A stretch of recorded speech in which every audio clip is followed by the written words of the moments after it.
Hello students, how are you? Myself Meet sir. Welcome to your beautiful channel MG's Maths Tutorial. तो students हमने previous lecture के अंदर discuss किया था introduction about exercise number 5। Students हमने ये exercise 5.1 का जो इंट्रोडक्शन देखा था जिसमें हमने पढ़ा था एक्सियोम्स क्या होता है, कितने टाइप के मेरे पास एक्सियोम्स हैं और पोस्टुलेट क्या होता है और कितने टाइप के पोस्टुलेट होते हैं वो, और हमने एक एग्जाम्पल भी देखा था, एग्जाम्पल नंबर 1। तो स्टूडेंट्स आज हम डिस्कशन करने जा रहे हैं एक्सरसाइज 5.1। आज हम अपनी एक्सरसाइज 5.1 खत्म करेंगे स्टूडेंट्स। बहुत ही आसान एक्सरसाइज है, आपको धीरे धीरे क्वेश्चंस को समझना है और उसको किस तरह से लिखना है वही आपको सीखना होगा, राइट। तो चलिए स्टूडेंट्स अब स्टार्ट करते हैं exercise 5.1 question number 1। Question number 1 is which of the following statements are true and which are false? Give reason for your answer. Question number 1 is only one line can pass through a single point. Students कुछ इस type से है, only one line can pass through a single point, यानी किसी भी एक point में से सिर्फ एक लाइन ही पास हो सकती है, ऐसा आपको एक स्टेटमेंट गिवन है। तो स्टूडेंट्स हम जानते हैं कि अगर मेरे पास कोई एक पॉइंट गिवन है तो सिर्फ एक लाइन नहीं, उसके वो पॉइंट में से पास होती हुई मैं इनफाइनाइट लाइन ड्रॉ कर सकता हूँ। मैं यहाँ पे आपको छोटा सा डायग्राम बना के समझाता हूँ। Let here is a point student. तो अगर ये पॉइंट में से ये लाइन पास होती है तो इसका मतलब ऐसा नहीं हुआ कि सिर्फ एक ही लाइन ये पॉइंट में से पास हो रही है, हम तो काफ़ी सारी लाइंस बना सकते हैं। This is my second line, this is my third line. इसी तरह से स्टूडेंट्स में इनफाइनाइट लाइन बना सकता हूँ किसी भी एक पॉइंट में से पास होती हुई, राइट। तो यहाँ पे आंसर आएगा फॉल्स और हमें रीजन लिखना है infinitely many lines can passes through a point in a different direction, right. अब हम सेकेंड क्वेश्चन देखते हैं। There are infinite number of line which pass through two distinct point, यानी टू डिस्टिंक्ट पॉइंट में से हम इनफाइनाइट लाइन पास कर सकते हैं। ऐसा तो गलत बात है क्योंकि हमें एक लाइन ड्रॉ करने के लिए एटलीस्ट 2 पॉइंट तो चाहिए ही चाहिए, लेकिन ये 2 पॉइंट में से पास होती हुई सिर्फ एक ही लाइन मुझे मिलती है। लेट मैं आपको यहाँ से डायग्राम पे समझाने की कोशिश कर रहा हूँ।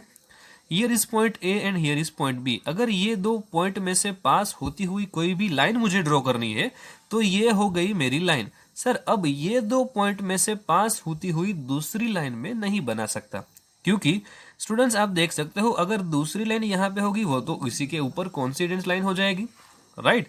तो हम ये दो पॉइंट में से पास होती हुई सिर्फ एक लाइन ही ड्रॉ कर सकते हैं। Is it clear or not?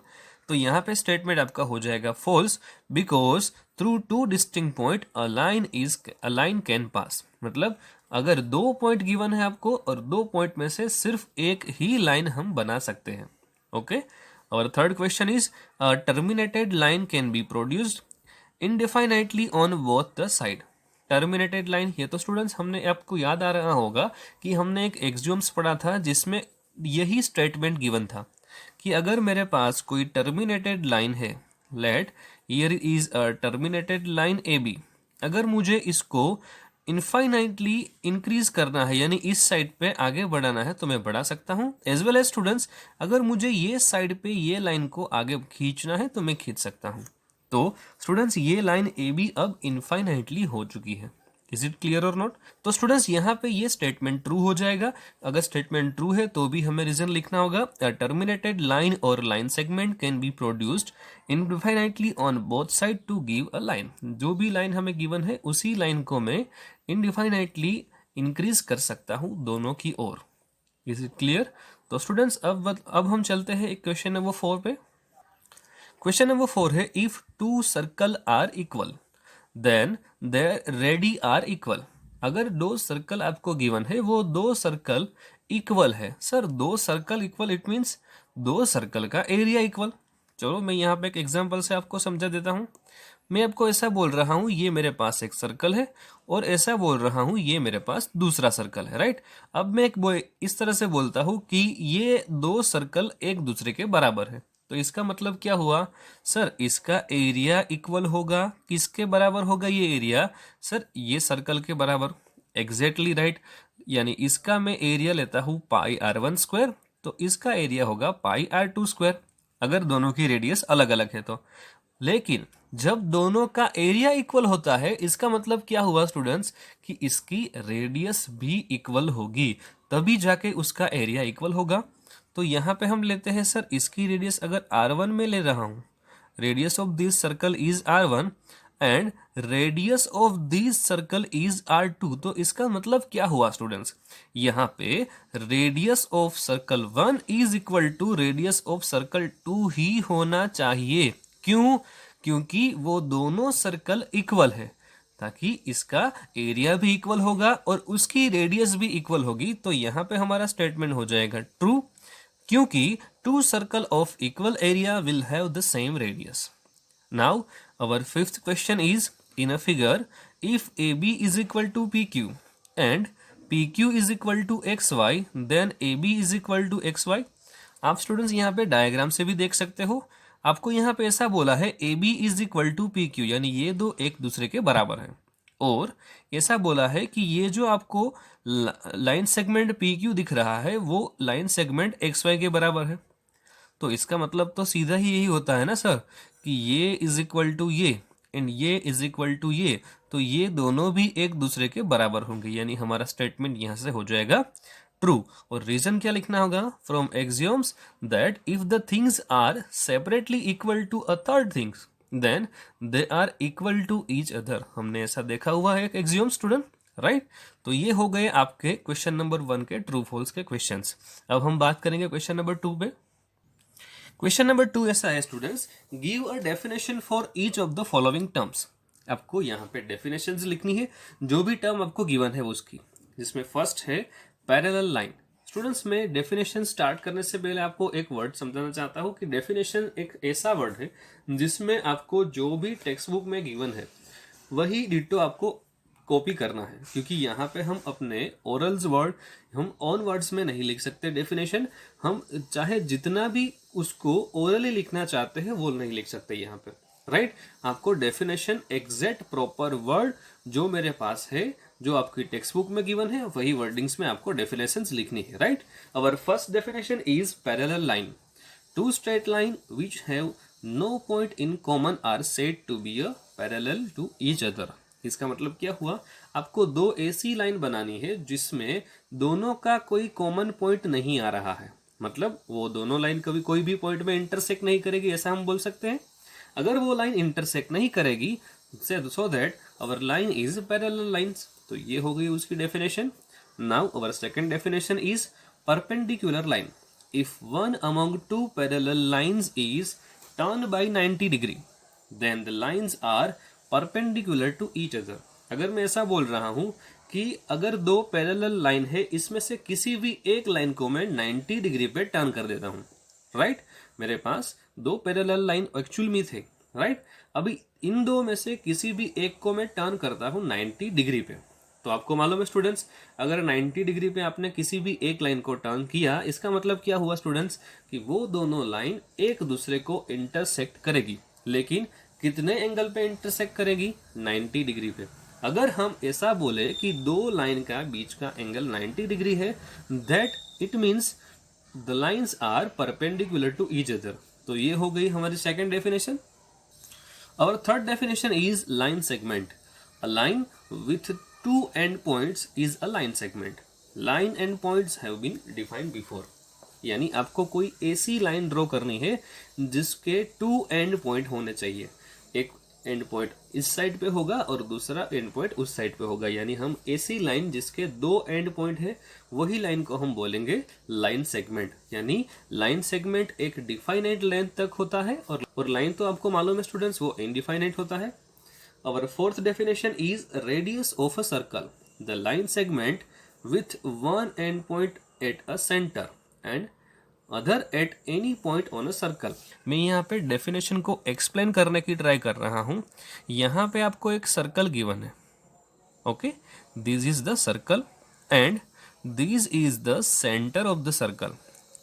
आपको यहाँ पे क्या बोला है, the line segment with one and point at the centre, यानी यही लाइन सेगमेंट का एक एंड पॉइंट सेंटर पे है और दूसरा एंड पॉइंट कोई सर्कल के ऊपर आया हुआ पॉइंट। इसका मतलब इन दोनों के बीच का जो भी डिस्टेंस है वो मेरे लिए रेडियस हो जाएगा। Okay, is it clear? Our fifth definition is a square. A quadrilateral with all sides are equal and all angle right angle is a square. यानी square होगा तो सभी साइड इक्वल होगी और each angle should be 90 degree, तो ये हो जाएगा हमारा square. Okay, so students, our third question is consider two postulate given below. In first question is given any two distinct point A and B, there exists a third point C which is in between A and B. तो यहाँ पे मैं एक काम कर रहा हूँ students, मैं एक लाइन सेगमेंट ए बी ले रहा हूँ. तो यहाँ पे आंसर हमारा क्या होगा? Let A B a straight line. There are infinitely number of points composing in this line. तो स्टूडेंट्स मैं अभी क्या कर रहा हूँ, मेरे पास कोई लाइन सेगमेंट ए बी है. अगर ए बी लाइन सेगमेंट को मैं दोनों की ओर इनफाइनाइट तक इंक्रीज कर रहा हूँ तो मुझे लाइन ए बी मिल जाएगी. आप यहाँ से देख सकते हो स्टूडेंट्स, मैं डायग्राम ड्रॉ करने की कोशिश कर रहा हूँ. This is my line A B. Okay, अगर ये लाइन ए बी है तो मैं यहाँ पे कोई बीच में ऐसा पॉइंट सी नहीं ले सकता जो ये लाइन को इक्वल पोर्शन में डिवाइड करे. राइट, आपको समझ आ रहा है कि अगर ये जो लाइन ए बी है उसका तो कोई मिड पॉइंट नहीं मिल सकता. हाँ सर, ये लाइन सेगमेंट ए बी होता तो मैं उसका मिड पॉइंट बना सकता था, क्योंकि लाइन सेगमेंट की लेंथ होती है, वो लेंथ डिफाइनाइट लेंथ होती है, तो उसका मैं मिड पॉइंट ले सकता हूँ. लेकिन लाइन ए बी का मैं मिड पॉइंट नहीं ले सकता. Is it clear or not? Okay, so our second question is there exist at least 3 point that are not on a same line. तो हमारा आंसर क्या होगा?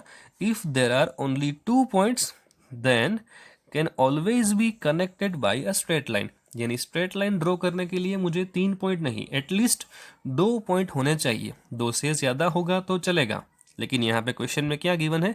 At least 3 point. यानी लाइन ड्रॉ करने के लिए मुझे 3 पॉइंट की रिक्वायरमेंट नहीं है, सिर्फ 2 पॉइंट होंगे तो भी मैं मेरी लाइन ड्रॉ कर सकता हूँ. Right, so students, now we are going for our fourth sum. If a point C lies between 2 point A and B such that AC is equal to BC, then prove that AC is equal to half of AB. Right, तो मैं यहाँ पे कुछ diagram draw करने की कोशिश कर रहा हूँ स्टूडेंट्स, और यहाँ पे क्या गिवन है? AC is equal to AB. Right, अब हमें प्रूव करना है AC is equal to half of AB. तो स्टूडेंट्स आप जानते हो कि मेरे पास ये रीजन तो ऑलरेडी गिवन है, AC is equal to BC. ये हमें क्वेश्चन में ही गिवन था. अब यही जो मेरे पास स्टेटमेंट है उसी स्टेटमेंट का मैं यूज करना चाहता हूँ. अब क्या कर रहा हूँ मैं?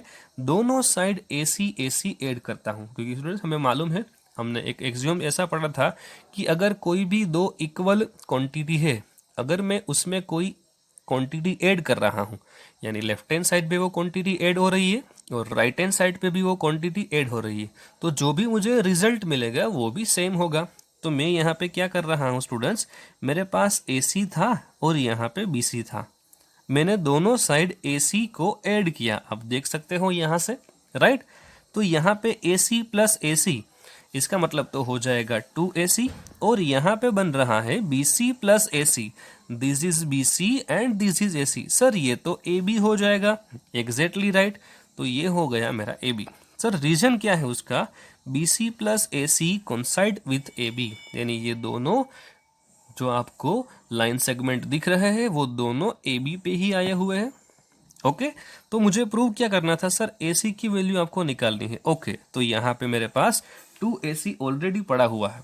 अब मुझे AC की वैल्यू फाइंड करनी है, तो 2 को राइट हैंड साइड पे भेज दूंगा तो वो मल्टीप्लिकेशन में से डिवीजन में हो जाएगा. तो value of AC is equal to 1/2 AB, ऐसा मैं बोल सकता हूँ. Is it clear student? Our next question is question number 5. In a question number 4, point C is called midpoint of line segment AB. Prove that every line segment has one and only one midpoint. आपको कुछ इस तरह से prove करना है. Right, यानी किसी भी लाइन सेगमेंट को एक ही मिड पॉइंट होना चाहिए. तो चलिए स्टूडेंट्स अब बात करते हैं. मेरे पास स्टूडेंट्स एक रिजल्ट ऐसा गिवन है, AC is equal to half of AB. ये मैंने अगले क्वेश्चन में ही प्रूव किया था. अगर स्टूडेंट मैं यहाँ पे AC की जगह पे कोई पॉइंट D ले रहा हूँ तो AD is equal to half of AB होगा. यानी सर यहाँ पे आप C की जगह पे D पॉइंट रखो, E रखो, F रखो, M रखो, चाहे कोई भी आप यहाँ पे पॉइंट ले लो, ये रिजल्ट तो यानी the result of A C is always the half of A B, यही होने वाला है, राइट। अगर यहाँ पे मैंने पॉइंट एम लिया है तो A M is equal to half of A B, यही होने वाला है। इसका मतलब स्टूडेंट्स यहाँ पे आप कोई भी पॉइंट चेंज कर दो, उसकी पोजीशन अगर यही रहने वाली है तो ये ऑलवेज उसका मिड पॉइंट ही होगा। इसका मतलब AD is equal to half of AB, it means AC is equal to AD। ये दोनों इक्वल हुए, यानी हमें कोई भी पॉइंट लेने वाले हैं, यानी स्टूडेंट हम कोई भी पॉइंट लेंगे तो क्या होगा, वो पॉइंट लाइन सेगमेंट का मिड पॉइंट ही होगा। Is it clear? So students, now we are going for sum number 6. In a figure, if AC is equal to BD, then prove that AB is equal to CD. आपको कुछ इस तरह से prove करना है AB is equal to CD। सबसे पहले देखते हैं स्टूडेंट, क्वेश्चन में हमें क्या गिवन है, AC is equal to BD। इसका मतलब क्या हुआ स्टूडेंट्स, AC यानी ये length is equal to BD, आपको ये लेंथ गिवन है, राइट। ये आपका क्वेश्चन हो गया। तो जो भी हमें गिवन होगा वो हम लिखते हैं गिवन के अंदर, जो हमें प्रूव करना होता है वो हम लिखते हैं टू प्रूव के अंदर, राइट। तो हमारा गिवन क्या होगा, AC is equal to BD, and हमें क्या प्रूव करना है, AB is equal to CD, तो ये हो जाएगा टू प्रूव, राइट। अब स्टूडेंट्स हम जानते हैं कि here we know that AC is equal to, it means this total length is equal to sum of this length and this length. It means AC is equal to क्या लिख सकते हैं हम, AB प्लस BC, जो आप यहाँ से भी देख सकते हो, एंड लेंथ ऑफ BD, यानी मुझे ये लेंथ को रिप्रेजेंट करना है तो क्या होगा सर, ये लेंथ प्लस ये लेंथ, इसका मतलब BC प्लस CD, मैं इस तरह से लिख सकता हूँ, जो आप यहाँ से देख सकते हो। लेकिन स्टूडेंट यहाँ पे हमें एक रिजल्ट गिवन है AC is equal to BD, तो ये दोनों रिजल्ट को मैं एक दूसरे के बराबर कर सकता हूं। तो क्या होगा स्टूडेंट्स, AC की भी वैल्यू मेरे पास है AB plus BC, and BD की भी वैल्यू मेरे पास है BC प्लस CD। अब इन दोनों में से जो कॉमन साइड है BC BC तो कैंसिल हो जाएगी, तो मुझे क्या रिजल्ट मिलेगा, AB is equal to CD। एक बार चेक करो स्टूडेंट्स, हमें यही प्रूव करना था, yes AB is equal to CD prove करना था। इसका मतलब स्टूडेंट हमारा आंसर यहाँ पे आ चुका है, राइट। अब हम बात करते हैं क्वेश्चन नंबर 7 की ओर। Why is the axiom phi in the list of Euclid axiom considered a universal truth? क्योंकि ये यूनिवर्सल ट्रूथ हम क्यों बोलते हैं उसके बारे में हमें डिस्कशन करना है। तो सबसे पहले हमें देखना होगा एक्सियोम फाई हमारे पास क्या है। एक्सियोम फाई हमारे पास ये है, whole is always greater than its part, यानी हमने कल भी देखा था स्टूडेंट्स कि टोटल पोर्शन जो भी होता है वो उसके पार्ट से ऑलवेज बड़ा होता है। अब हम एक रीजन लिखते हैं, this is a universal truth because part is included in the whole and therefore can be never be greater than the whole in the magnitude, यानी कोई छोटा पोर्शन वो उससे बड़ा पोर्शन का एक छोटा हिस्सा हो सकता है, वो पूरा बड़ा पोर्शन नहीं हो सकता है।